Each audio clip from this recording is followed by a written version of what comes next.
Welcome to the Anchored Daily. This is Sarah Landon, and we are reading through the book of Daniel together. Today, we're going to go way back. I'm not talking way back to Daniel's time. I'm talking way back to the 1980s. That's right, the age of big hair, shoulder pads, and the Walkman. I'll admit, I wasn't very big in the 80s, but I did enjoy myself a little Sesame Street. Anybody with me? Do you remember the song that went, "One of these things is not like the other"? It would show a group of 4 items where one was a bit different. I'm not sure I actually learned anything from it, but the song is forever seared in my mind.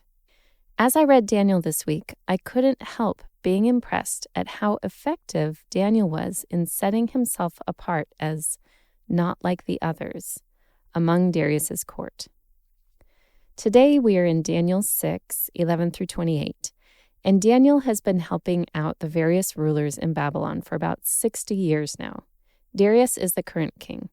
It's interesting because historically, Darius is known as an excellent administrator and manager of his territories, and I can't help but wonder if Daniel had a hand in that. Whatever the case, it seems that Daniel had favor with Darius, but not so much with his other advisors. These satraps and high officials, as you read yesterday with Rachel, were jealous of his favor with the king and tried unsuccessfully to find fault with him.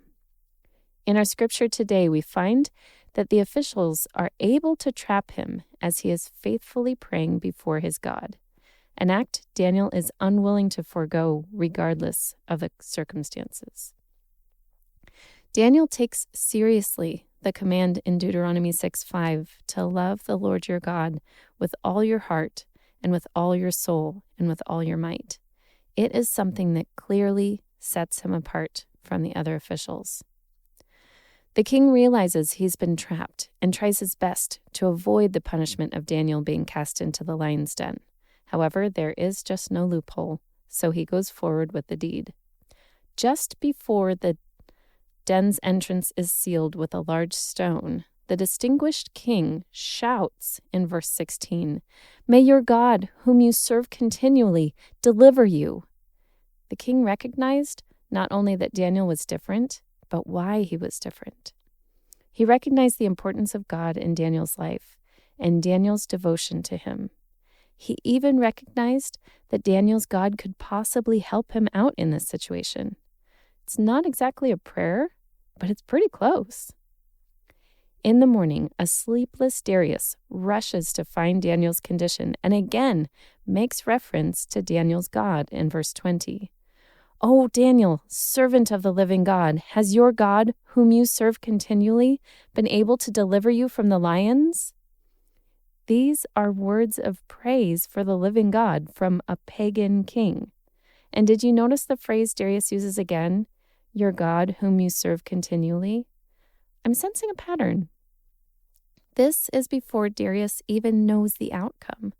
But we all know, don't we?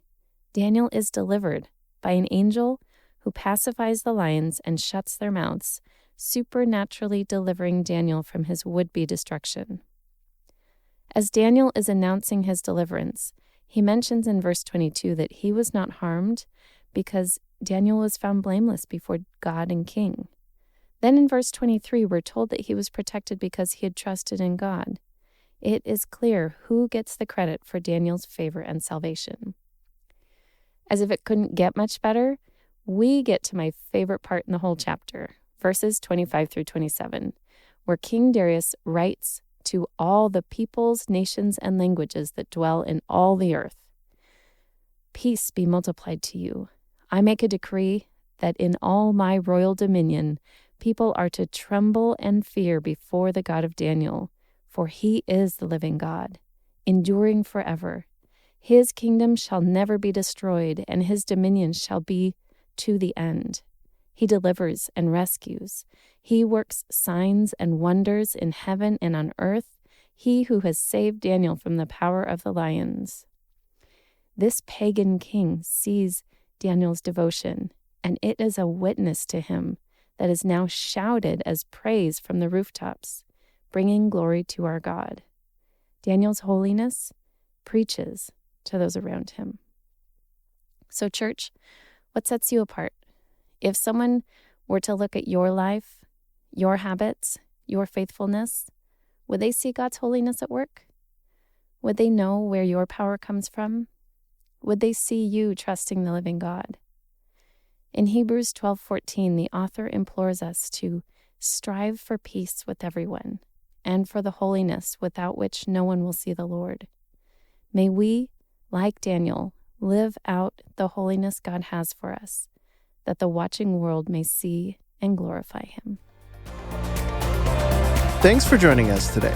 If you want to check out more podcasts just like this, you can go to bethel.ch and you'll find amazing selections of podcasts and much more. If you'd like to get in contact with us, you can email us with podcasts@bethel.ch. See you next time.